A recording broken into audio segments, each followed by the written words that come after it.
Photo First Screener est un petit logiciel que j'ai conçu d'abord pour moi, qui permet de faire le tri des photos après une journée ou une semaine de photographie intense. Et l'avantage de ce software, c'est que tout est fait à partir de la souris, c'est excessivement rapide. Et quand on décide d'effacer une photo, il efface directement le JPEG et le RAW. En réalité, il n'efface rien. Il copie ce que l'on a soi-disant effacé dans un répertoire qui s'appelle to be deleted, de manière à ce qu'on ne puisse jamais vraiment effacer des choses qu'on n'a pas envie. La première chose à faire, c'est faire le download.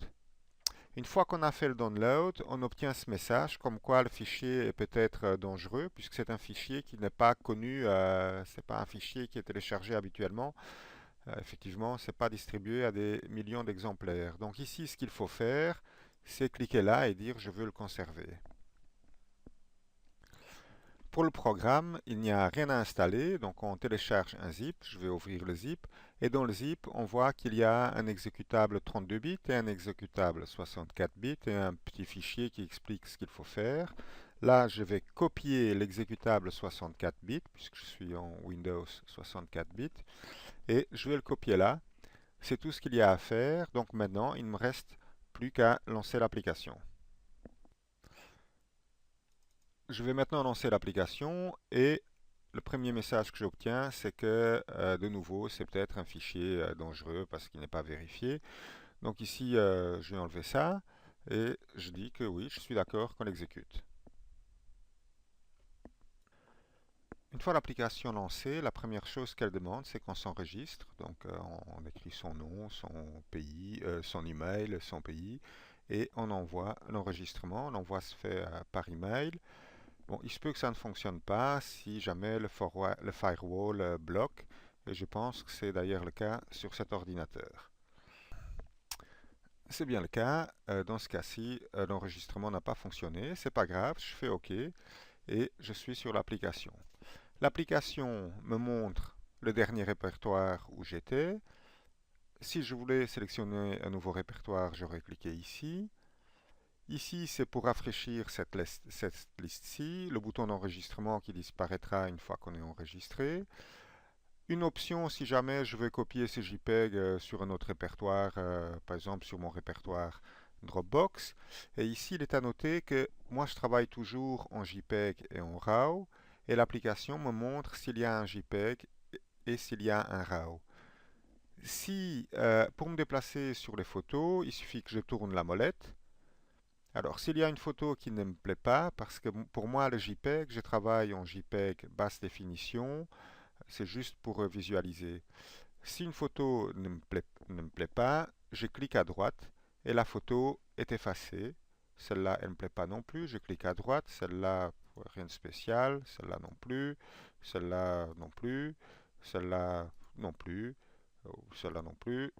Oui, celle-là, peut-être qu'en recadrant, ça donnera quelque chose. On va à la prochaine. Celle-là, je la garde. Celle-là, elle ne me plaît pas. Celle-là non plus. Et voilà, c'est ainsi qu'on efface toutes les photos. Et dans ce cas-ci, on voit que le JPEG et le RAW ont été effacés. Si je veux voir ma photo en plus grand, je double-clique ici et je continue de cette manière-là. Voilà, celle-là, oui, celle-là, les calamars, ils me plaisent pas. Celle-là, je l'aime bien. Celle-là, je l'aime bien. Celle-là, je l'aime pas. Voilà. En fait, qu'est-ce qui s'est passé quand j'ai effacé les photos? C'est qu'il a créé un répertoire qui s'appelle To Be Deleted et toutes les photos effacées sont stockées dans le répertoire To Be Deleted. Donc, on n'efface jamais rien.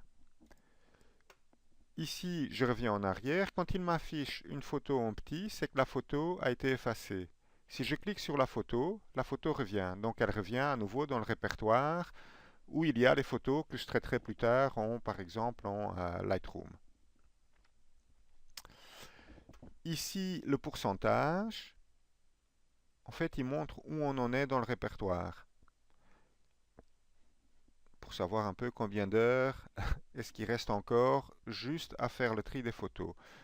Mais avec System 6, c'est vraiment très très rapide. Si je double-clique, je reviens à ma position normale des photos.